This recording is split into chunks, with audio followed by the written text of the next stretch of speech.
Welcome back to Bharati nursing class. आज आपण बघणार आहे मेनोपॉज. मेनोपॉज म्हणजेच काय?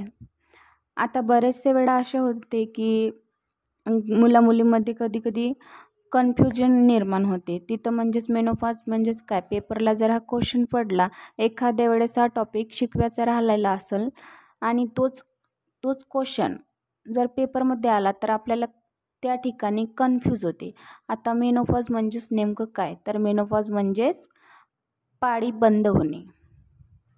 मेनोपॉज म्हणजे काय? तर पाळी बंद होणे.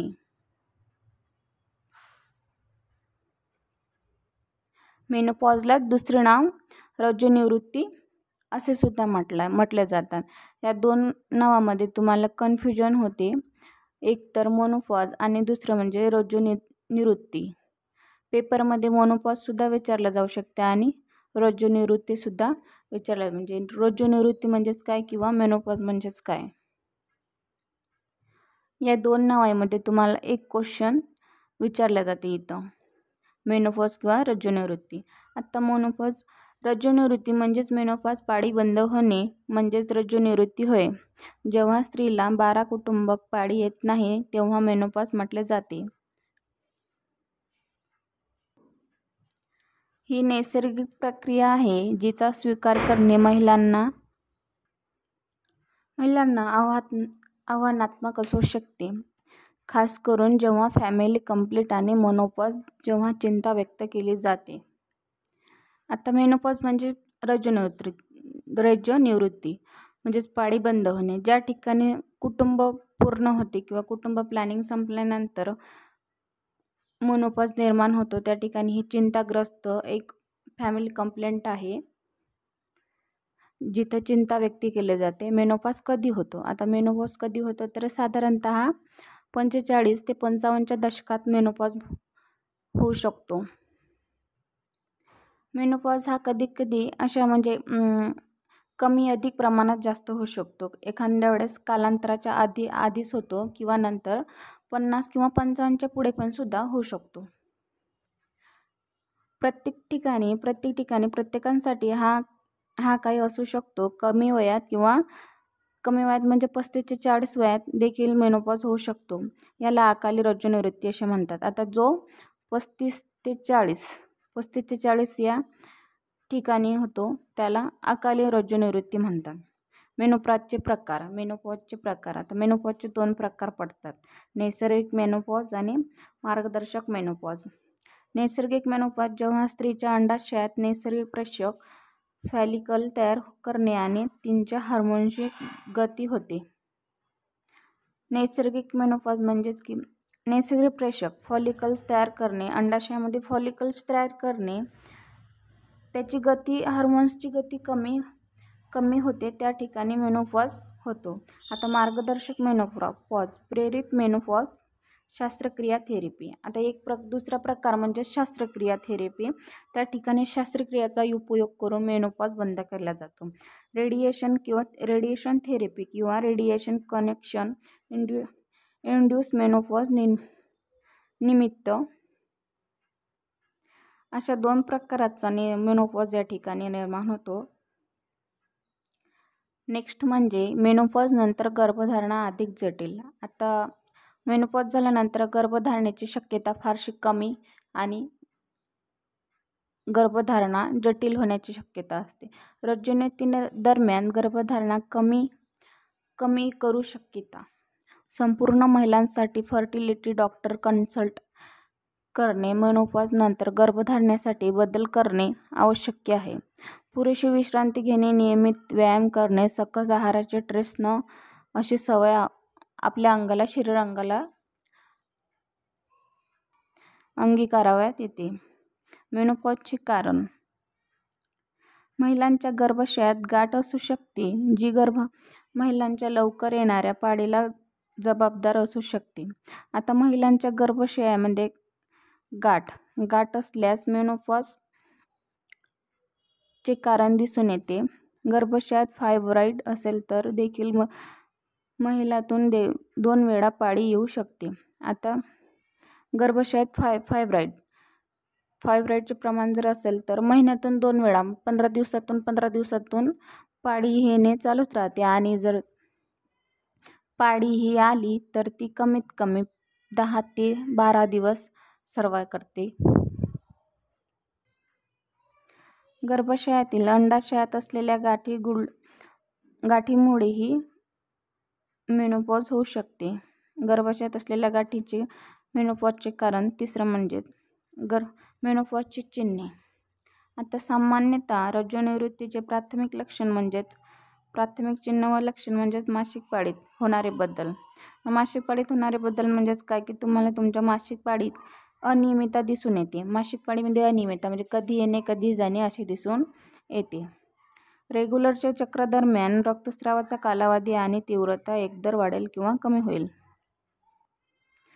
आता मेनोपॉजचे सर्वात प्रथम चिन्ह लक्षण म्हणजेच मासिक पाळीत होणारे बदल म्हणजेच ती कधी आणि अनियमित प्रमाणे येणार, आली तर जास्त किंवा कमी प्रमाणामध्ये वाहणार. या चक्रादरम्यान रक्तस्रावाचा कालावधी आणि तीव्रता एकतर वाढते. आता या चक्रादरम्यान म्हणजे मेनोपॉजच्या दरम्यान मासिक पाळी जर आली तर तिचा गतिस्राव जास्त किंवा कमी म्हणजे मंद गतीसारखा होऊ शकतो. गतिस्राव जर जास्त आला तर त्याचा वास किंवा घाणेरडा वास आणि पेनरहित उष्णतेवर अवलंबून असते. म्हणजे आपल्याला त्या ठिकाणी ओलसर ठिकाणी गरम असे जाणवते. मेनोपॉजची लक्षणे. अनियमित मासिक पाळी. अनियमित मासिक पाळी म्हणजे महिन्यातून 2 वेळा मासिक पाळी येणे किंवा कधी येणे आणि कधीही जाणे, कधीही बंद होणे. उष्णतेच्या संवेदना जाणवणे. गरम उष्णतेच्या संवेदना जाणवणे. रात्री किंवा अनेक ठिकाणी घाम येणे. झोप न येणे.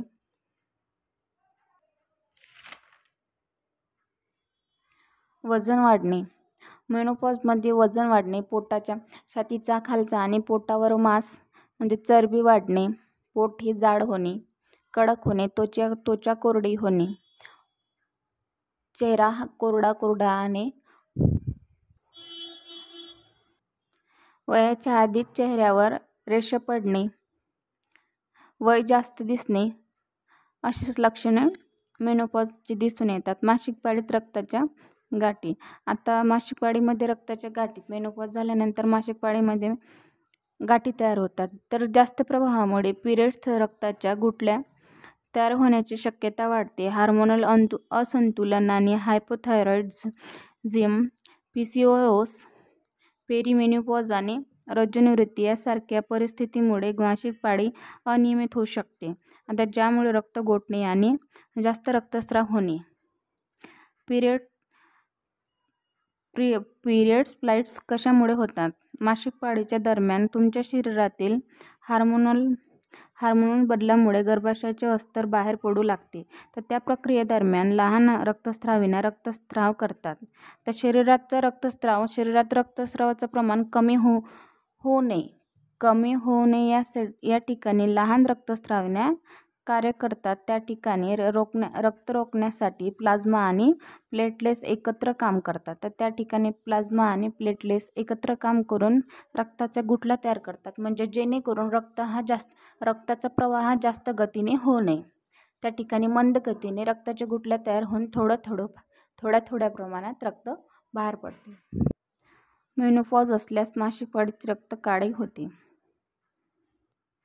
आता मेनोपॉजमध्ये मासिक पाळीचे रक्त काळे पडणे किंवा रक्ताचा वास येणे, पोट दुखणे, चक्कर येणे, मळमळ येणे, काही खासे न वाटणे अशा प्रकारे मासिक पाळीच्या रक्तातील काळ्या रक्ताच्या गुठळ्या अनेकदा मंद प्रवाहामुळे जुने रक्त दर्शवतात.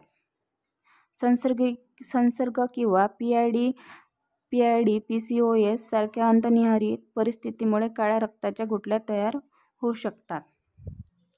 काही प्रमाणात अशा ठिकाणी मेनोपॉज म्हणजे कधी पिरियड्स रेग्युलर न येता, मासिक पाळी रेग्युलर न येता गर्भाशयामध्ये गाठ निर्माण होते आणि त्या गाठीमुळे पिरियड्स म्हणजे मासिक पाळी कंट्रोल करते. महिन्यातून, 2 महिन्यातून किंवा कधी-कधी 3 महिन्यातून सुद्धा पाळी येते आणि कधी जर आली तर 15-15 दिवस ही तिचा सतत प्रवाह होतो. जास्त प्रमाणात रक्तस्राव होतो. आता या ठिकाणी म्हणजे मेनोपॉज हा साधारणतः 45 ते 50च्या दशकात म्हणजे वयाच्या अर्ध्या वयाच्या दशकात होतो.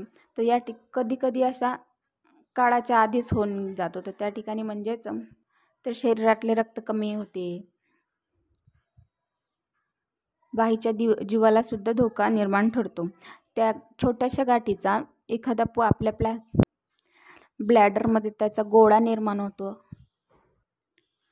मेनोपॉजचा गोळा सुद्धा पोटामध्ये होतो. त्यामुळे जास्त पोट दुखणे किंवा